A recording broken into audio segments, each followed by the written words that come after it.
வேல்முருகா வீரக்கலைக்கூடத்திலிருந்து அருள்மணி மற்றும் அருள்மணி ஸ்டூடெண்ட்ஸ். ஆக்சுவலாக வந்துட்டு பார்த்தீங்கன்னா இந்த செயின் இருக்குது பார்த்தீங்களா, இவர்கிட்ட செயின் இல்லை. ஸோ செயின் இதான் செயின் நினச்சிங்க. செயினை பிடிச்சா டிஃபென்ஸ் பண்ணுறது எப்படின்னு சொல்லிட்டு சில வீடியோஸ்லாம் வருது. ஸோ அந்த வீடியோஸ் வந்து கரெக்டாக தப்பா அப்படின்னு நீங்களே பாருங்கள். ஸோ இதை அட்டாக் பண்ணுறதுனால பண்ணுறேன், இல்லைன்னா அவங்க எப்படி பண்ணி ஆரம்பிச்சிருக்காங்க அப்படின்ட்டு. என்னன்னா அது ஆக்சுவலாக அது வந்து டிவிலெலாம் வந்து எடுத்து போட்டிருக்காங்க. என்ன அப்படின்னாக்க உங்களுக்கு காமிக்கிறதுக்காக நான் வந்துட்டு பண்ணுறேன். ஆக்சுவலாக வந்துட்டு பார்த்தீங்கன்னா இப்படி வந்து செயினை பிடிச்சிருக்காங்க. ஸோ இப்படி பண்ணிவிட்டு இப்படி அடித்தா விழுந்துருவாங்க அப்படின்னு சொல்லிட்டு சொல்கிறாங்க. ஸோ இப்படிங்க இப்போ இதுதான் செயின் அப்படின்னாக்க இது உண்மையிலே வந்துட்டு நல்லா இருக்கு பிடிச்சிங்க. சரியா, இதுதான் செயின் அப்படின்னாக்க என்ன ஆகுது, செயினை வந்து ரிமூவ் ஆகுது. நான் வேணால் அந்த கையில் காமிக்கிறேன், அந்த கையில் விடுங்க. சரியா, இங்கே வரீங்க பிடிக்கிறோன்னா நீங்கள் எவ்வளோ தான் ஃபோர்ஸாக அடிச்சிங்கனாலும் என்ன ஆகும் சரிங்க, என் சட்டம் தான் வருது.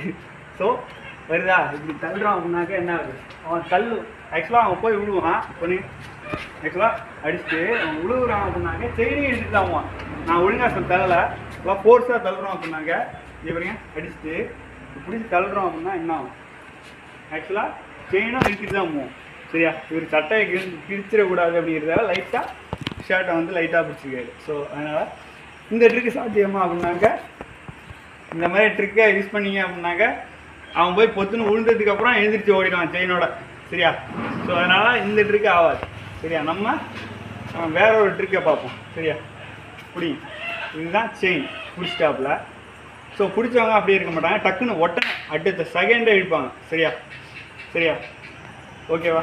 இப்போ நான் மெதுவாக பண்ணி அமைக்கிறேன், நெக்ஸ்ட்டு ஸ்பீடாக பண்ணுறேன். சரியா, இப்போது புரியறதுக்காக மெதுவாக பண்ணுறேன். சரியா, பிடிச்சிட்டாங்க. இப்போ இந்த கையை வந்து ஹோல்ட் பண்ணுறோம். சரியா, எங்கே ஹோல்ட் பண்ணுறோம், இங்கேயெல்லாம் ஹோல்ட் பண்ணல, இங்கே ஒரு கை இருக்குது. ஓகேவா, இங்கே ஒரு கை இருக்குது. இந்த கையை என்ன பண்ணுறோம், ஆக்சுவலாக வந்துட்டு பார்த்தீங்கன்னா இந்த கை பிடிக்கிறதும் அடித்த வேகத்துக்கு பிடிக்கிறோம். சரியா, இவரு தெரியுதா, இந்த அடித்த வேகத்துக்கு பிடிக்கிறோம். இது நல்லா அடிக்கணும். சரியா, சரியா, அடித்த வேகத்துக்கு பிடிக்கிறோம். நல்லா பவராக கொடுத்து அடித்த வேகத்துக்கு பிடிக்கிறோம். பிடிச்ச உடனே லைட்டாக என்ன ஆகுது, முன்னாடி வருது நம்மளோட பாடி. ஸோ அதுக்கப்புறம் என்ன பண்ணணும், முடிஞ்சால் ஃப்ரெண்டு கேக் தெரிஞ்சுன்னா ஃப்ரெண்டு கேக் அடிச்சிடலாம்.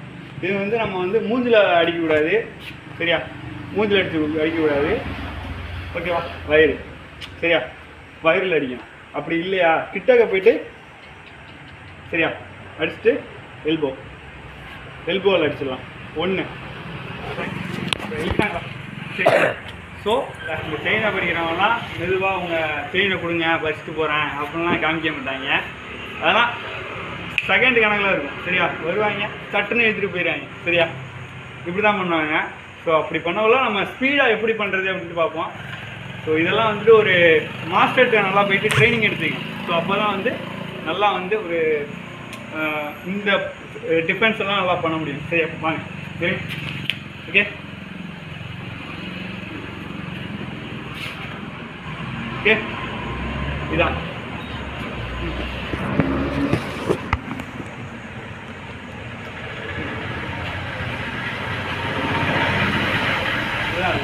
ஆக்சுவலாக அடிக்கிறதுங்கிறது நம்ம இன்னும் ஃபோர்ஸ் அடிக்கணும். இதில் வந்து நான் வந்து மெதுவாக பண்ணுறேன். ஸோ ஃபோர்ஸ் அடிக்கணும். சரியா, அதே நேரத்தில் அங்கேயும் இருக்கணும். நீங்கள் வந்து ஃபோர்ஸை அடிச்சிடணும். அடிச்சிங்கனால விட்டுருவான். வயத்தில் வச்சிங்கன்னா முன்னாடி தான் வருவான். அடுத்தது 2 அடி. சரியா, அடிச்சுட்டு இந்த அடியெல்லாம் கொடுத்தீங்க அப்படின்னாங்க, இந்த அடியில் கொடுத்துட்டு அடுத்தது நீங்கள் வந்து அதுக்கப்புறம் தான் தள்ளணும். தள்ளிவிட்டு அதுக்கப்புறம் எஸ்கேப் ஆகிடலாம். ஓகேவா, தேங்க்யூ.